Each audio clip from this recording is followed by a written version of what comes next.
வணக்கம் உறவுகளே. இன்றைக்கி என்ன வீடியோ நம்ம பார்க்க போகிறோன்னா, மக்காச்சோள மாவில் சிம்பிளாக இனிப்பு அண்ட் கார கொழுக்கட்டை ரெண்டும் பார்க்க போகிறோம். இனிப்பு கொழுக்கட்டையும் கார கொழுக்கட்டையும் நான் செஞ்சுருக்கேன் இன்றைக்கி. இதை நம்ம ஃபுல் வீடியோ நம்மளுடைய சேனலில் இருக்குது, தவறாமல் பாருங்கள். உங்களுடைய ஆதரவை என்றைக்கும் கொடுங்க. ஸ்ரீ அரங்கன் ஃபேமிலி லைக் பண்ணி, ஷேர் பண்ணி, கமெண்ட் பண்ணி, சப்ஸ்கிரைப் பண்ணி பாருங்கள். ஓகேவா? இதே மாதிரி எல்லாத்தையும் சப்ஸ்கிரைப் பண்ண வைங்க.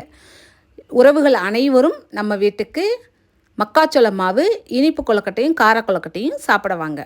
சுட்டி மகளுக்கு லீவு நேரம் ஏதாவது செஞ்சு கொடுக்கறதுக்காண்டி தான் இப்படி பண்ணேன். எண்ணெயில் போட்டு எடுத்தால் அது உடலுக்கு கொஞ்சம் ஆரோக்கியம் கம்மி தான். ஆனாலும் அப்படி சாப்பிடாமலாம் இருக்க முடியாது, சாப்பிட தான் செய்வோம் இல்லைங்களே. மேக்ஸிமம் முடிஞ்ச அளவு குறைக்கலாம். இந்த வெயில் நேரம் அந்த மாதிரி கொஞ்சம் கொஞ்சம் குறைச்சிக்கலாம். நாம் இது ஆவியில் வேக வச்சு எடுக்கிறதுனால உடலுக்கு ஆரோக்கியம். ஓகே, இதே மாதிரி நம்ம வீடியோவை தொடர்ந்து பாருங்கள், சப்போர்ட் பண்ணுங்கள். என்றைக்கும் உங்கள் ஆதரவு வேணும்.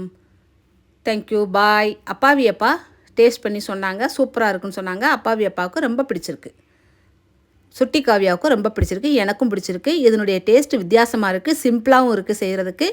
தவறாமல் நம்ம சேனலில் ஃபுல் வீடியோ பாருங்கள். தேங்க்யூ, பாய்.